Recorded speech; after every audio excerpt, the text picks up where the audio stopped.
going on, guys? I have another video today that I wanted to make in regards to maybe some more education for people that don't understand DeFi fully.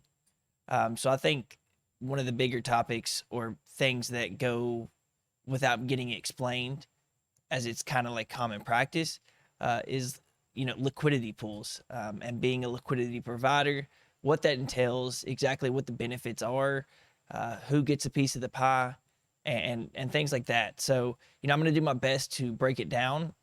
Really, they're not extremely complicated in what they're trying to provide or what they do for DeFi.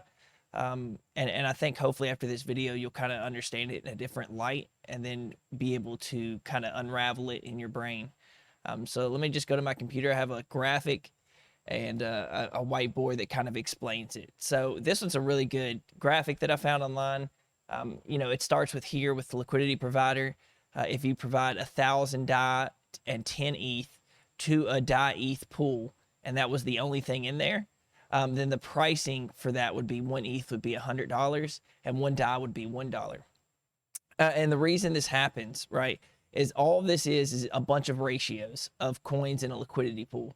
And that's where arbitrage, where people buy and sell from different liquidity pools to constantly equal out that price. Because if I can buy ETH for 100 here and then sell it for 200 in another liquidity pool where the ratio is off, well, then you have that constant push and pull to kind of equalize it across the board. And this methodology of having arbitrage and these auto market makers like Trader Joe or Uniswap or whatever else allows decentralized trading without any person being a market maker for any way that somebody could game the system, like some common practices in current market maker situations in the US stock market or whatever it may be. This is a more decentralized approach. And the reason that people do it is usually to use that LP or those liquidity pools to put into farms for other protocols such as Frozen Walrus. But also, as a liquidity provider, you do get a percentage of the fees because each time a trader trades into that pool, right, they pull out of it or put into it, there is usually some type of standard fee that comes with it. In this scenario, they put 0.3%. But then that liquidity provider would earn it. Now, liquidity provider fees are really small. Otherwise, nobody would be trading on the DEXs. So really putting in liquidity for any pair by itself does not usually incentivize people enough to do it. That's why you see a lot of times there's farms on Trader Joe for different ones like AVAX, USDC, or whatever else it may be.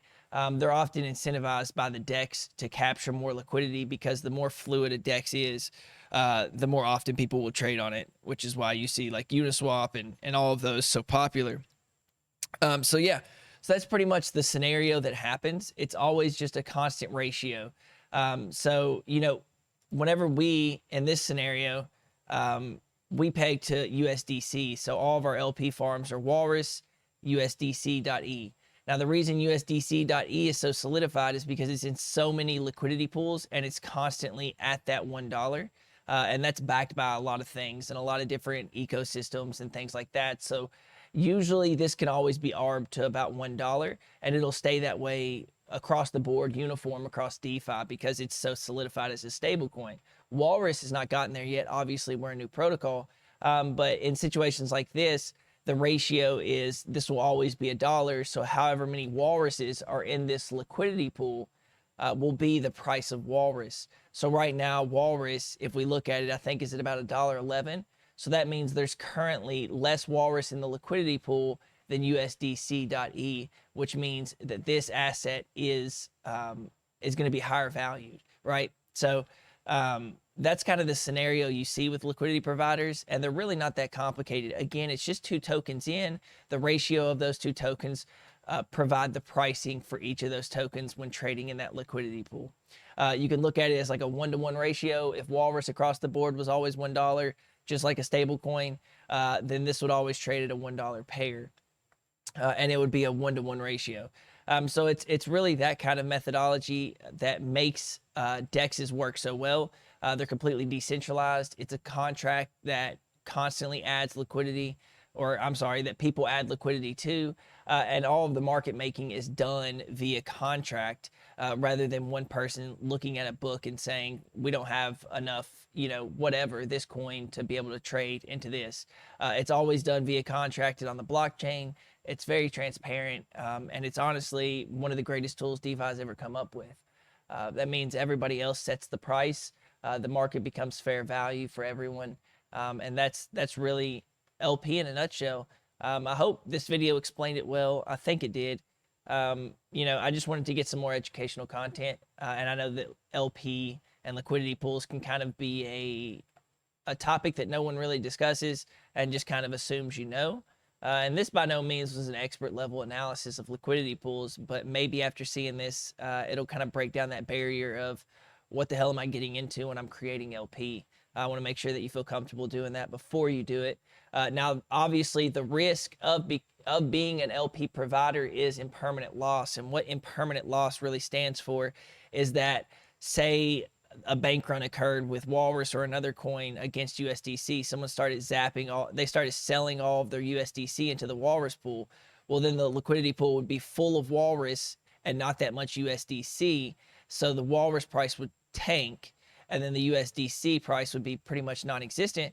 So then you're trading at low liquidity. Walrus is extremely low in price, and then again, you wouldn't be able to get your return back from that. But in a less dramatic scenario, let's say you're using Walrus and USDC, you paired it at $1 a piece. Walrus is at $1, USDC is at $1, and then Walrus goes to $2. Well, what's going to happen there is that your LP you're not going to be fully exposed to Walrus in that circumstance. The LP is just going to equal out, and I think you'll probably take about a 50% run up on your current price if Walrus 2x'd. And there is an impermanent loss calculator. So if we just look at it, we could actually do it right here. So let's say token A is going to be our Walrus. So we'll put $1 for the initial price. Token B was USDC.E, $1, right? Token A goes to $2, but token B, USDC, would stay at $1. You'd only lose 5.7%. So it's really not as drastic as some people make it claim. But it can be if it's a very volatile asset. Now, Walrus is not very volatile. Well, it hasn't been so far. It stays around that metric that it's at. But if $500 of token A, which is Walrus, so if 500 of Walrus and 500 of USDC were held, you'd have 500 token A, which is Walrus, and 500 token B. Value if held, 1,500. So, if you held it, you'd make $500. But if you had all of that you had $1,000 in Walrus, you would technically have $2,000.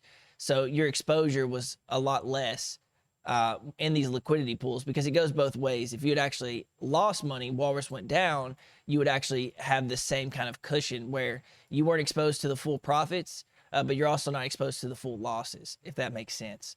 So so there's a couple of different scenarios where impermanent loss can affect you. But again, with Walrus, it's really not important because it's not like it's permanently lost. If Walrus is intended to be $1 and you obviously provided liquidity at $1, you're going to go up and down in that liquidity.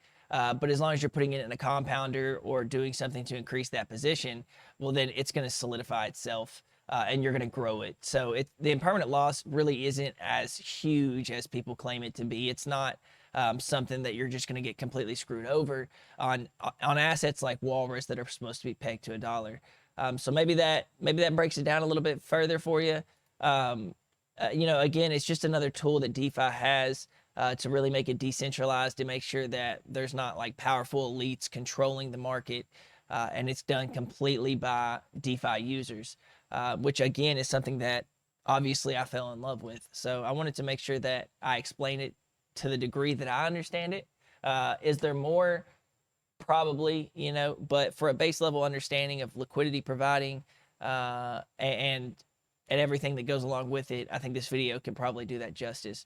So hopefully you liked it. Hopefully you learned something, and thank you.